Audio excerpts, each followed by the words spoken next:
ഇത് കണ്ടിട്ട് തേങ്ങ പോലെയുണ്ടല്ലോ, എന്നാൽ ഇത് വേറെ പഴമാണ്. തേങ്ങ ഒരിക്കലും ഇങ്ങനെയല്ല. ഇതെന്തു പഴം? ആ പുകയിൽ നിന്നും എന്തുകൊണ്ടാണ് ഭക്ഷണമെല്ലാം കാണാതെ പോകുന്നത്? അതറിയാൻ നമ്മൾ ഒരുപാട് തിരയേണ്ടി വരും. ഭക്ഷണം കക്കുന്ന രഹസ്യജീവി, ഭക്ഷണം കക്കുന്ന ഭൂതം. ഒരു ദിവസം കാട്ടിൽ ഒരു ചെന്നായ ഭക്ഷണം തേടി അലയുകയായിരുന്നു. കുറച്ചു ദൂരത്ത് അത് ഒരു എരുമയെ കണ്ടു. അത് നേരത്തെ ചത്തുപോയതായിരുന്നു. ഓ, എനിക്ക് ആദ്യം തന്നെ കിട്ടിയത് നല്ല ഭക്ഷണമാണല്ലോ. ഒരു പാർട്ടി കിട്ടിയതുപോലായി. അത് ചത്തുപോയ എരുമയുടെ മാംസം വളരെ സന്തോഷത്തോടെ കഴിച്ചു. അതിനുശേഷം ബാക്കിയുണ്ടായിരുന്ന മാംസം അത് വലിച്ചുകൊണ്ട് തന്റെ ഗുഹയിലേക്ക് കൊണ്ടുപോയി. ഓ, നല്ല ക്ഷീണമുണ്ടല്ലോ, കുറച്ചു നേരം വിശ്രമിക്കാം, അതിനുശേഷം ഗുഹയിലേക്ക് കൊണ്ടുപോവാം. അങ്ങനെ പറഞ്ഞു ചെന്നായ അവിടെ വിശ്രമിക്കാൻ തുടങ്ങി.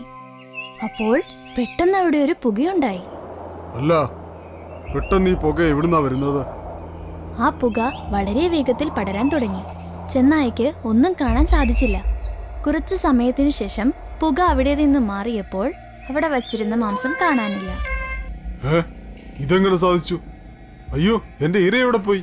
എത്ര ദൂരം പോയി നോക്കിയിട്ടും ചെന്നായ്ക്ക് മാംസം കണ്ടെത്താനായില്ല. അടുത്ത് തേങ്ങയുടെ രൂപത്തിലുള്ള സാധനമാണതിന് കാണാൻ കഴിഞ്ഞത്. അങ്ങനെ ഇരിക്കുമ്പോൾ അടുത്ത ദിവസം മാനും കഴുതയും അവയുടെ ഭക്ഷണം തേടി പോവുകയായിരുന്നു. കഴുതയുടെ മുതുകിൽ പച്ച നിറത്തിലുള്ള പുല്ലും മറ്റു ചെറിയ ചെറിയ ചെടികളും ചുമന്നുകൊണ്ട് പോവുകയായിരുന്നു. ഭക്ഷണം തേടി ഒരുപാട് നേരമായല്ലേ? എന്നാലും എനിക്ക് സന്തോഷമായി. നമുക്ക് 2 ദിവസം കഴിക്കാനുള്ള ഭക്ഷണം കിട്ടിയിട്ടുണ്ട്. അപ്പോൾ പെട്ടെന്ന് അവിടെയും പുക വന്ന് നിറഞ്ഞു. രണ്ടുപേർക്കും ഒന്നും മനസ്സിലായില്ല.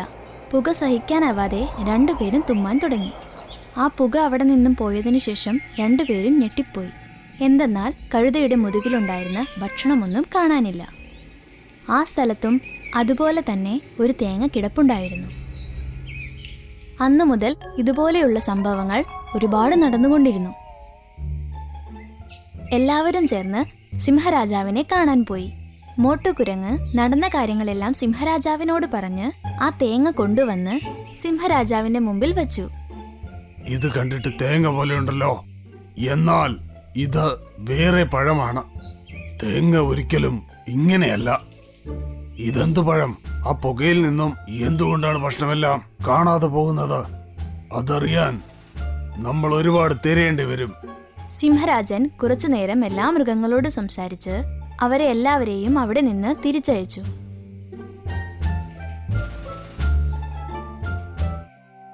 സന്ധ്യയായപ്പോൾ മൈന തന്റെ കൂട്ടിൽ തന്റെ കുഞ്ഞുങ്ങളുമായിട്ട് ഇരിക്കുകയായിരുന്നു.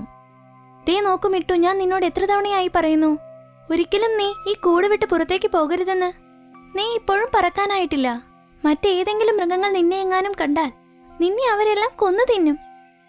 അമ്മ വിഷമിക്കണ്ട അമ്മേ, ഞാൻ ഒരിക്കലും പുറത്തു പോവില്ല. കുറച്ചു നേരത്തിനു ശേഷം മിട്ടു ഉറങ്ങാൻ തുടങ്ങി. അമ്മ മൈനയും ഉറങ്ങാൻ തുടങ്ങി. കുറച്ചു സമയത്തിനു ശേഷം മിട്ടു കണ്ണു തുറന്നു. അതിനുശേഷം പറഞ്ഞു, അമ്മ ഉറങ്ങുകയാണ്, ഇതാണ് എനിക്ക് പുറത്തു പോകാൻ പറ്റിയ സമയം. അങ്ങനെ പറഞ്ഞ് അത് കൂട്ടിൽ നിന്നും വെളിയെ വന്നു. പതിയെ പതിയെ താഴേക്ക് ഇറങ്ങി വന്നു നിന്നു. ഇത് കൊള്ളാലോ, ഇന്ന് രാത്രി മുഴുവൻ ഞാൻ ഈ കാട്ടിൽ ചുറ്റിക്കറങ്ങി നടക്കും. അങ്ങനെ പറഞ്ഞ് അത് അവിടെ നിന്ന് പുഴക്കരയിലേക്ക് പോയി. അപ്പോൾ അവിടെ നിന്ന് ഒരു ശബ്ദം കേട്ടു. അയ്യോ ദൈവമേ, എന്റെ ഭക്ഷണം. അപ്പോൾ മിട്ടു തിരിഞ്ഞു നോക്കിയപ്പോൾ ഒരു പൂച്ച മിട്ടുവിനെ ഉപദ്രവിക്കാൻ വരുന്നത് കണ്ടു. എന്റെ ദൈവമേ, ഇത് എവിടെ നിന്ന് വന്നു? മിട്ടു ഉടനെ അവിടെ നിന്നും ഓടാൻ തുടങ്ങി. എന്നാൽ പൂച്ച അടുത്തേക്ക് വരുന്നത് കണ്ട് ഭയന്നു. മിട്ടു ദൂരത്തിലൊരു ഗുഹ കണ്ടു. മിട്ടു ആ ഗുഹ ലക്ഷ്യമാക്കി ഓടിയപ്പോൾ പൂച്ച മിട്ടുവിനെ ആക്രമിക്കാൻ ശ്രമിച്ചു. എന്നാൽ സാധിച്ചില്ല. മിട്ടുവിന്റെ 2 തൂവലുകൾ മാത്രം ഗുഹയ്ക്ക് പുറത്ത് കൊഴിഞ്ഞു വീണു. അതോടി ഗുഹയ്ക്കകത്തേക്ക് കയറി. അയ്യോ, അത് രക്ഷപ്പെട്ടല്ലോ. അങ്ങനെ പറഞ്ഞ് ആ പൂച്ച അവിടെ നിന്നും ഓടിപ്പോയി. രാവിലെ മൈന എഴുന്നേറ്റപ്പോൾ തന്റെ അടുത്ത് മിട്ടുവിനെ കാണാത്തതിനാൽ ആശങ്കപ്പെട്ടു.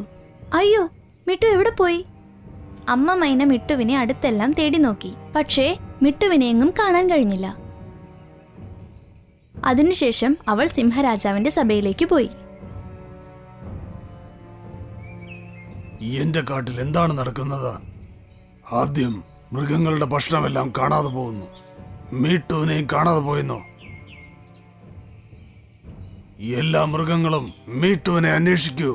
പിന്നെ മൈന, നീ നിന്റെ വീട്ടിലേക്ക് എന്നെ കൊണ്ടുപോ. അവിടെ ചുറ്റുപാടും ഞാൻ അന്വേഷിക്കാം. എല്ലാ മൃഗങ്ങളും മിട്ടുവിനെ അന്വേഷിക്കാൻ തുടങ്ങി. അതിനുശേഷം സിംഹരാജാവും മിട്ടുവിനെ തേടി കാട്ടിൽ മുഴുവൻ അലഞ്ഞു നടന്നു. മൈന ഗുഹയ്ക്ക് പുറത്ത് മിട്ടുവിന്റെ തൂവലുകൾ കണ്ടയുടനെ അത് മിട്ടുവിന്റെയാണെന്ന് മനസ്സിലാക്കി. ഇത് മിട്ടുവിന്റെ തൂവലാണല്ലോ. മിട്ടു ഈ ഗുഹയ്ക്കുള്ളിലായിരിക്കും പോയിട്ടുണ്ടാവുക. വരൂ നോക്കാം. അങ്ങനെ പറഞ്ഞ് സിംഹരാജാവും മൈനയും ചേർന്ന് ഗുഹയ്ക്കുള്ളിൽ പോയി. സിംഹരാജാവ് ദൂരത്ത് നിന്ന് കണ്ടത് മിട്ടു ഗുഹയുടെ ഒരു മൂലക്കിരിക്കുന്നതാണ്. അതിനു മുമ്പിൽ ഒരു കഴുതപ്പുലിയും ഉണ്ടായിരുന്നു. എടാ പീക്കിരി, നീ ഇവിടെ വന്നത് വലിയ മണ്ടത്തരമായി പോയി. എന്നെ ദയവ് ചെയ്ത് വിട്ടയക്കൂ. ഒരു തവണ നിന്നെ വിട്ടാ എന്നെക്കുറിച്ച് നീ എല്ലാവരോടും പറയും.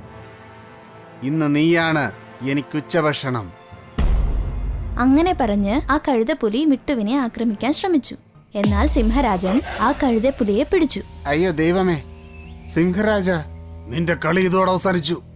മൈന ഉടനെ മിട്ടുവിന്റെ അടുത്ത് ചെന്ന് മിട്ടുവിനെ വഴക്കു പറയാൻ തുടങ്ങി. ഞാൻ ഇത്രയും പറഞ്ഞിട്ടും നീ അതേ തെറ്റ് തന്നെയാണല്ലോ ചെയ്യുന്നത്. എന്നോട് ക്ഷമിക്കണം അമ്മേ, ഞാൻ ഇനി ഒരിക്കലും വീട് വിട്ട് പുറത്തു പോവില്ല. ഞാൻ നിന്നോട് ക്ഷമിച്ചിരിക്കുന്നു. കുറച്ചു സമയത്തിന് ശേഷം എല്ലാ മൃഗങ്ങളും സിംഹരാജന്റെ സഭയിലേക്ക് വന്നു. ഇന്ന് മിട്ടുവിനെ കാണാത്തത് കൊണ്ട് നമ്മുടെ ഭക്ഷണം കട്ടുനിന്ന കള്ളനെ നമ്മൾ ഇന്ന് കണ്ടുപിടിച്ചു. ഇവൻ തന്നെ പറയട്ടെ, ഇവൻ എങ്ങനെയാ മോഷ്ടിച്ചതെന്ന്. തേങ്ങ പോലെയുള്ള ആ പഴം അതെന്താണ്? അപ്പുറത്തെ കാട്ടിൽ നിന്ന് എന്നെ ഓടിച്ചു. അങ്ങനെക്ക് ഈ കാട്ടിൽ നിൽക്കാനുള്ള അനുവാദം തരില്ലല്ലോ. അതുകൊണ്ട് ഗുഹയിൽ ഇരിക്കാമെന്ന് തീരുമാനിച്ചു. എന്റെ വിശപ്പ് മാറ്റാൻ നിങ്ങളുടെ ഭക്ഷണം ഞാൻ മോഷ്ടിച്ചുകൊണ്ടിരുന്നു.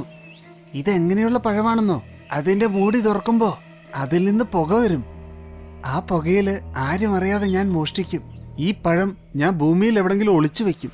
നിങ്ങളുടെ മുമ്പിലേക്ക് ഞാനതിടും. അതിൽ നിന്ന് പുക വരുമ്പോൾ അതുപയോഗിച്ച് ഞാൻ മോഷ്ടിക്കും. നിനക്ക് ഈ കാട്ടിൽ തുടരാം, എന്നാൽ ഒരു വ്യവസ്ഥ. ഉത്തരവ് ലംഘിക്കരുത്. ഒരിക്കലും ഭക്ഷണം മോഷ്ടിക്കാൻ പാടില്ല. അങ്ങേക്ക് ഒരുപാട് നന്ദി. ഇപ്പോൾ എല്ലാ മൃഗങ്ങളും ഒരുപാട് സന്തോഷത്തിലാണ്. അങ്ങനെ മിട്ടുവിന് തിരിച്ചറിവുണ്ടായി. മറ്റെല്ലാ മൃഗങ്ങൾക്കും ഭക്ഷണം മോഷ്ടിക്കുന്ന കഴുതപ്പുലിയിൽ നിന്നും മോചനവും ലഭിച്ചു.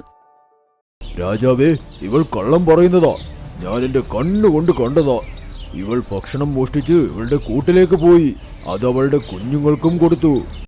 ഒരു കാട്ടിൽ പലതരത്തിലുള്ള പക്ഷികൾ പറന്നു നടന്നു. ആ കാടിന്റെ രാജാവായിരുന്നത് ഒരു വലിയ തത്തയാണ്. ആ പക്ഷികളിൽ ഒരാളാണ് ടീനു കുരുവി. അത് ഒരു മരത്തിൽ അതിന്റെ ചെറിയ കൂട്ടിൽ താമസിച്ചിരുന്നു. അവളുടെ തൊട്ടു മുൻപിലുള്ള മരത്തിൽ മീനുക്കുരുവി തന്റെ വലിയ കൂട്ടിൽ ഭർത്താവായ ഗോൾഡിയോടൊപ്പവും 2 കുട്ടികളോടൊപ്പവും ജീവിച്ചിരുന്നു. അവർ ഭാര്യയും ഭർത്താവും വളരെ വേഗതയുള്ളവരാണ്. തന്റെ കുഞ്ഞുങ്ങൾക്ക് വേണ്ടി ബാക്കിയുള്ളവരുടെ കൂട്ടിൽ നിന്നും ഭക്ഷണം മോഷ്ടിച്ചു കൊണ്ടുവരും. ഒരു ദിവസം ടീനുക്കുരുവി 2 മുട്ടകൾ ഇട്ടു. വളരെ സന്തോഷമായി അത് പരിപാലിച്ചു. ഒരു ദിവസം നല്ല ശക്തമായ മഴ പെയ്യാൻ തുടങ്ങി. അപ്പോൾ എത്രത്തോളം ഇരുട്ടുണ്ടായിരുന്നെന്നാൽ ആരൊക്കെ എവിടെയാണെന്ന് ആർക്കും കാണാൻ പറ്റിയില്ല. അടുത്ത ദിവസം രാവിലെ എഴുന്നേറ്റ് നോക്കിയപ്പോൾ കൂട് നോക്കി ടീനു ഒരുപാട് അത്ഭുതപ്പെട്ടു. എന്തുകൊണ്ടെന്നാൽ കൂട്ടിൽ അതിട്ട മുട്ട മാത്രമല്ലാതെ ഇപ്പോൾ 3ാമതായി മറ്റൊരു മുട്ടയും കിടക്കുന്നു. ആ മുട്ടയോ കാണാൻ ഒരു സ്വർണ്ണ മുട്ട പോലെ തോന്നി. അയ്യോ, ഈ 3ാമത്തെ മുട്ട എവിടെ നിന്ന് വന്നു? കാണാൻ തന്നെ എന്ത് തിളക്കമാണ്. ശരി, കുഴപ്പമില്ല. ഈ മുട്ടയിൽ നിന്ന് വരുന്ന കുഞ്ഞിനെയും ഞാൻ എന്റെ കുഞ്ഞിനെ പോലെ നോക്കാം. കുറച്ചു ദിവസം കഴിഞ്ഞപ്പോൾ 2 മുട്ടയും അനങ്ങാൻ തുടങ്ങി. അതിൽ നിന്ന് 2 കുരുവികളും വിരിഞ്ഞു വന്നു. അത് കണ്ടപ്പോൾ ടീനുവിനും ഒരുപാട് സന്തോഷമായി. അത് കഴിഞ്ഞ് കുറച്ചു നേരത്തിനുള്ളിൽ ആ സ്വർണ്ണ നിറത്തിലുള്ള മുട്ടയും പതുക്കെ അനങ്ങി കുഞ്ഞു വെളിയിൽ വന്നു. ആ കുഞ്ഞിനെ കാണാൻ ചുമന്ന നിറത്തിലും പിന്നെ കാണാൻ നല്ല ഭംഗിയും ഉണ്ടായിരുന്നു. ഹാ, എന്റെ ചക്കരക്കുഞ്ഞെ, കാണാൻ നല്ല ഭംഗിയുണ്ട്. നിനക്ക് ഞാൻ ചുൻമുൻ എന്ന് പേരിടാം. അമ്മേ, അമ്മ അങ്ങനെ പറയരുത്. എന്റെ 2 ചേട്ടന്മാരെയും കാണാൻ ഭംഗിയുണ്ട്. ശരി മോനെ, നീ ആദ്യം ആ മൊട്ടത്തോടിൽ നിന്ന് വെളിയിലേക്ക് വാ. ഇല്ലമ്മേ, എനിക്ക് ഈ തോടിൽ നിന്ന് വെളിയിലേക്ക് വരാൻ പറ്റുന്നില്ല. എന്നാൽ എന്തുകൊണ്ടാ? സമയം വരുമ്പോൾ ഞാൻ പറയാം അമ്മേ. ശരി, അത് നിന്റെ ഇഷ്ടം. ഞാൻ നിങ്ങൾക്ക് എല്ലാവർക്കും വേണ്ടി ഭക്ഷണം എടുത്തുകൊണ്ടുവരാം. അങ്ങനെ പറഞ്ഞ് ടീനു അവിടെ നിന്നും പറന്നുപോയി. ഒരുപാട് അന്വേഷിച്ചു പോയപ്പോൾ അതിന് 3 ധാന്യങ്ങൾ കിട്ടി. നന്നായി, എന്റെ കുഞ്ഞുങ്ങൾക്കെങ്കിലും 3 ധാന്യങ്ങൾ കിട്ടിയല്ലോ. ഇന്ന് ഞാൻ പട്ടിണി കിടക്കാം. ആദ്യം കുഞ്ഞുങ്ങൾക്ക് കൊണ്ടു കൊടുക്കാം. അങ്ങനെ ചിന്തിച്ച് അത് ആ 3 ധാന്യങ്ങളും അവിടെ നിന്നും എടുത്ത് തന്റെ കൂട്ടിലേക്ക് പറന്നുപോയി. കുഞ്ഞുങ്ങളെ, നിങ്ങൾക്ക് വേണ്ടി ഭക്ഷണം കൊണ്ടുവന്നിട്ടുണ്ട്. എല്ലാവരും ഓരോന്ന് കഴിക്കേ. എന്നാൽ അമ്മ എന്ത് കഴിക്കും? ഇതിൽ 3 ധാന്യമല്ലേ ഉള്ളൂ. ഞാൻ വരുന്ന വഴിയിൽ കഴിച്ചു. ഇപ്പോൾ നിങ്ങളിത് കഴിക്കേ. അത് കേട്ടതും എല്ലാവരെക്കാൾ ആദ്യം ചുൻമുന്നാണ് അമ്മ പറഞ്ഞതുപോലെ ഒരു ധാന്യം എടുത്ത് കഴിച്ചത്. എന്നാൽ അവൻ ഒരു ധാന്യം കഴിച്ച ഉടനെ അവിടെ 2 ധാന്യങ്ങൾ വന്നു. അതിൽ വേറൊന്ന് കഴിച്ചതും അവിടെ വീണ്ടും 2 ധാന്യം വന്നു. അത് കണ്ട് എല്ലാവരും അത്ഭുതപ്പെട്ടു. മൊത്തത്തിൽ ഇപ്പോൾ 5 ധാന്യങ്ങൾ അവിടെയുണ്ട്. ഇതെങ്ങനെ സംഭവിച്ചു? അമ്മേ, ഞാൻ മാന്ത്രിക തോടിൽ നിന്നും വന്നതാണ്. അതുകൊണ്ട് എനിക്ക് മാന്ത്രിക ശക്തി കാണുമല്ലോ. അതുകൊണ്ടാണ് ഞാൻ എന്ത് കഴിച്ചാലും അത് 2 മടങ്ങായി മാറുന്നത്. എനിക്ക് അങ്ങനെയാ തോന്നുന്നത്. അത് കേട്ടതും എല്ലാവരും ഒരുപാട് സന്തോഷിച്ചു. ടീനു കുട്ടികൾക്ക് എല്ലാവർക്കും ഭക്ഷണം കൊടുത്ത് 2 ധാന്യം എടുത്ത് അവളും വയറു നിറയെ കഴിച്ചു. നിനക്ക് ഒരുപാട് നന്ദി മോനെ. ഇനി നമുക്ക് ആർക്കും പട്ടിണി കിടക്കണ്ട. ഇതിനെല്ലാത്തിനും കാരണം നീയാണ്. എന്നാൽ തൊട്ടു മുൻപിലിരുന്ന് മീനുവും മീനുവിന്റെ ഭർത്താവും അതെല്ലാം കാണുന്നുണ്ടായിരുന്നു. മീനു, ഈ കുഞ്ഞു താമസിക്കേണ്ടത് നമ്മുടെ വീട്ടിലാണ്. ഇന്ന് തന്നെ നമ്മുടെ വീട്ടിലേക്ക് മാറ്റുന്ന രീതിയിൽ ഞാൻ ചെയ്തേക്കാം. ഇങ്ങനെ പറഞ്ഞ് അത് പുഞ്ചിരിച്ചു. അന്ന് രാത്രി ആരും അറിയാതെ മഹാരാജാവിന്റെ റൂമിലേക്ക് പോയി. അപ്പോൾ മഹാരാജാവ് കിടക്കയിൽ കിടക്കുകയായിരുന്നു. അദ്ദേഹത്തിന് ഭക്ഷണം കൊടുക്കാൻ അവിടെ ഒരു പാത്രമുണ്ടായിരുന്നു. ഗോൾഡി അതിന്റെ കാലുകൊണ്ട് ആ പാത്രം പതുക്കെ പൊക്കി പിന്നെ അവിടെ നിന്നും പറന്നുപോയി.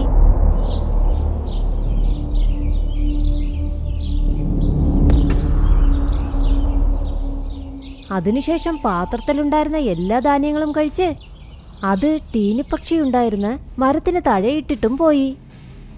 കുറച്ചുനേരം കഴിഞ്ഞ് തത്ത മഹാരാജാവ് ഉറക്കത്തിൽ നിന്ന് എഴുന്നേറ്റ് നോക്കിയപ്പോൾ അദ്ദേഹത്തിന്റെ ഭക്ഷണത്തിന്റെ പാത്രം അവിടെയില്ല.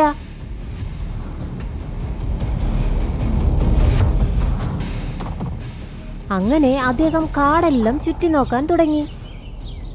ആ പാത്രമിരുന്ന മരത്തിനു മുകളിൽ ടീനുവിന്റെ കുടുംബമാണ് ഉണ്ടായിരുന്നത്. അദ്ദേഹം ഒരുപാട് ദേഷ്യപ്പെട്ടു. ആ മരത്തിന്റെ ചില്ലയിൽ പോയിരുന്ന് ദേഷ്യത്തോടെ പറഞ്ഞു, ടീനു പക്ഷി, നിനക്ക് എന്ത് ധൈര്യമുണ്ടായിട്ടാണ് എന്റെ ഭക്ഷണം മോഷ്ടിച്ചത്? ഇല്ല മഹാരാജാവേ, ഞാൻ താങ്കളുടെ ഭക്ഷണം മോഷ്ടിച്ചിട്ടില്ല. അപ്പോൾ ഗോൾഡി പെട്ടെന്ന് അവിടേക്ക് പറന്നു വന്നു. അത് പറഞ്ഞു, രാജാവേ, ഇവൾ കള്ളം പറയുന്നതാ. ഞാൻ എന്റെ കണ്ണുകൊണ്ട് കണ്ടതാ. ഇവൾ ഭക്ഷണം മോഷ്ടിച്ച് ഇവളുടെ കൂട്ടിലേക്ക് പോയി. അത് അവളുടെ കുഞ്ഞുങ്ങൾക്കും കൊടുത്തു. പിന്നെ ഇത് താഴേക്കും ഇട്ടു. ഇത് കേട്ട് എല്ലാവരും ഷോക്കായി. ടീനുവിന്റെ കുഞ്ഞുങ്ങളും പറഞ്ഞു അവൻ പറയുന്നത് കള്ളമാണെന്ന്. എന്നാൽ രാജാവ് അവർ പറയുന്നത് വിശ്വസിച്ചതേ ഇല്ല. നീ ഇപ്പോൾ തന്നെ എന്റെ കൂടെ വരൂ. നിനക്ക് ശിക്ഷ കിട്ടിയേ പറ്റൂ. ടീനു ഒരുപാട് വിഷമത്തോടെ രാജാവിന്റെ പിന്നാലെ പോയി. കാരണം അദ്ദേഹം രാജാവാണ്. രാജാവ് പറയുന്നത് ടീനുവിന് കേൾക്കാതിരിക്കാൻ പറ്റില്ല. അവർ പോയതിനു ശേഷം ഗോൾഡി ചുൻമുന്നിനോട് പറഞ്ഞു, ആ ചുൻമുൻ, നിനക്ക് ഭക്ഷണം തന്നവൾ ഇപ്പോൾ ജയിലിൽ പോയി. നീ എന്റെ കൂടെ എന്റെ വീട്ടിൽ താമസിക്കുന്നു. ഇത് കേട്ടതും ചുൻമുന്നിന് കാര്യം മനസ്സിലായി. ഇതിനെല്ലാം കാരണം ഇവനാണെന്ന്. ശരി, നാളെ ഞാൻ നിങ്ങളുടെ വീട്ടിൽ ഉറങ്ങാൻ വരാം. ഇപ്പോൾ നിങ്ങൾ നിങ്ങളുടെ വീട്ടിലേക്ക് പോകൂ.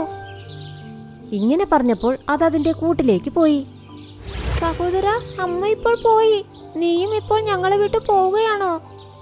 ഇല്ല, ഞാനിപ്പോൾ നിങ്ങളോട് ഒരു ഐഡിയ പറയാം. അതിലൂടെ നമുക്ക് നമ്മുടെ അമ്മയെയും തിരിച്ചു കിട്ടും. അങ്ങനെ ഐഡിയ എന്താണെന്നത് പറഞ്ഞുകൊടുത്തു. അന്ന് രാത്രി കുട്ടികൾ 2 പേരും മഹാരാജാവിനെ കാണാൻ പോയി. അവരുടെ അമ്മയെയും ആ സ്ഥലത്തിൽ അടച്ചു വെച്ചിരുന്നു. നിങ്ങൾ എന്തിനാണ് ഇവിടേക്ക് വന്നിരിക്കുന്നത്? മഹാരാജാവേ, ഞങ്ങൾ പറയാൻ വന്നതെന്തെന്നാൽ നിങ്ങളുടെ വീട്ടിൽ നിന്ന് മോഷ്ടിച്ചത് ഞങ്ങളുടെ അമ്മയല്ല, അത് വേറെ ആരോ ആണ്. ഇനിയും ഒരിക്കൽ കൂടി നിങ്ങളുടെ കൊട്ടാരത്തിൽ മോഷ്ടിക്കാൻ പ്ലാൻ ചെയ്യുകയാണ്. നിങ്ങൾ എന്താണ് ഈ പറയുന്നത്? ആരാ അത്? രാജാവേ, ആദ്യം ഞങ്ങളുടെ കൂടെ വരൂ. അയാളുടെ വാഗൊണ്ട് തന്നെ ഞങ്ങൾ സത്യം പറയിപ്പിക്കാം. അത് കേട്ട് മഹാരാജാവ് തുറങ്കലിലടച്ചിരുന്ന് ടീനുവിനെ വെളിയിൽ കൊണ്ടുവന്നു. അതിനുശേഷം എല്ലാവരും ചേർന്ന് ടീനുവിന്റെ കൂട്ടിലേക്ക് പോയി. നമുക്കെല്ലാവർക്കും ഇവിടെ ഒളിച്ചിരുന്ന് കാണാം. ഇപ്പോൾ അയാളിങ്ങ് വരും. ആ 2 പക്ഷികളും പറഞ്ഞത് കേട്ട് എല്ലാവരും അവരവരുടെ ചില്ലകളിൽ കയറിയിരുന്ന് ശാന്തമായി ചുൻമുന്നിനെ നിരീക്ഷിച്ചുകൊണ്ടിരുന്നു. ചുൻമുൻ ഉടനെ ഗോൾഡിയെയും വിളിച്ചു. അപ്പോൾ ഗോൾഡി ഒരു നിമിഷം കൊണ്ട് അവിടേക്ക് വന്നു. പറയൂ കുഞ്ഞെ, നിനക്ക് എന്റെ കൂടെ എന്റെ വീട്ടിൽ താമസിക്കാൻ പറ്റുമോ? ആദ്യം ഞാൻ പറയുന്നത് നിങ്ങൾ ചെയ്യൂ. എനിക്ക് വിശക്കുന്നു എന്ന് ചോദിക്കുമ്പോൾ തത്തരാജാവിന്റെ ഭക്ഷണം എടുത്തുകൊണ്ടുവന്ന് എനിക്ക് നിങ്ങൾ തരുമോ? ആ, ഉറപ്പായും. എന്നാൽ ഞാനെങ്ങനെ വിശ്വസിക്കും നിങ്ങൾ സത്യമാണ് പറയുന്നതെന്ന്? സത്യം പറഞ്ഞു കഴിഞ്ഞാൽ തത്തരാജാവിന്റെ കയ്യിൽ നിന്നും ഞാനാണ് ഭക്ഷണം മോഷ്ടിച്ചത്. പിന്നെ ആ കുറ്റം മോനുവിന് നിരയമാക്കി. ഇതെല്ലാം ചെയ്തത് നീ ഞങ്ങളുടെ വീട്ടിലേക്ക് വരണമെന്നാണ്. നീ ഈ ചെറിയ കൂട്ടിൽ താമസിക്കുന്നത് കണ്ടപ്പോൾ എനിക്ക് ഒരുപാട് വിഷമം വന്നു. ഇത് എല്ലാം കേട്ടതും ചില്ലയിലിരുന്ന രാജാവിന് ഒരുപാട് ദേഷ്യം വന്നു. അതിനുശേഷം എല്ലാ പക്ഷികളും താഴെയുള്ള ശിഖരത്തിൽ വന്നിരിക്കുകയും ചെയ്തു. അവരെ എല്ലാവരെയും കണ്ടതും ഗോൾഡി പേടിച്ചുപോയി. തത്തരാജാവേ, താങ്കൾ? അതെ, നാം തന്നെ. നാം എല്ലാം കേട്ടുകഴിഞ്ഞു. നീ ഭക്ഷണം മോഷ്ടിച്ചിട്ട് കുറ്റം ടീനുവിന്റെ നേരെയുമാക്കിയോ? അത് കഴിഞ്ഞ് അദ്ദേഹം ടീനുവിനോട് പറഞ്ഞു, ടീനു പക്ഷി, എന്നോട് ക്ഷമിക്കൂ. അന്ന് ഞാൻ നീ പറഞ്ഞത് വിശ്വസിച്ചില്ല. പിന്നെ കുട്ടികളെ, നിങ്ങളുടെ ഈ ബുദ്ധി കാരണമാണ് ഞാൻ സത്യം മനസ്സിലാക്കിയത്. സബാഷ്. ഇത് കേട്ട് എല്ലാവരും സന്തോഷിച്ചു. പിന്നെ ഗോൾഡി, നീ എന്റെ കൂടെ വാ. കുറച്ചുനാൾ തടവ് ശിക്ഷ അനുഭവിക്കുമ്പോൾ നീ നന്നായിക്കോളും. തത്തരാജാവ് ഗോൾഡിയെ അദ്ദേഹത്തോടൊപ്പം കൂട്ടിക്കൊണ്ടുപോയി. അതിനുശേഷം ഗോൾഡിയെ തുറുങ്കലിലടയ്ക്കുകയും ചെയ്തു. അതിനുശേഷം ഒരു പ്രശ്നവുമില്ലാതെ ടീനുവും ചുൻമുന്നും പിന്നെ 2 സഹോദര പക്ഷികളും സന്തോഷത്തോടെ ജീവിച്ചു.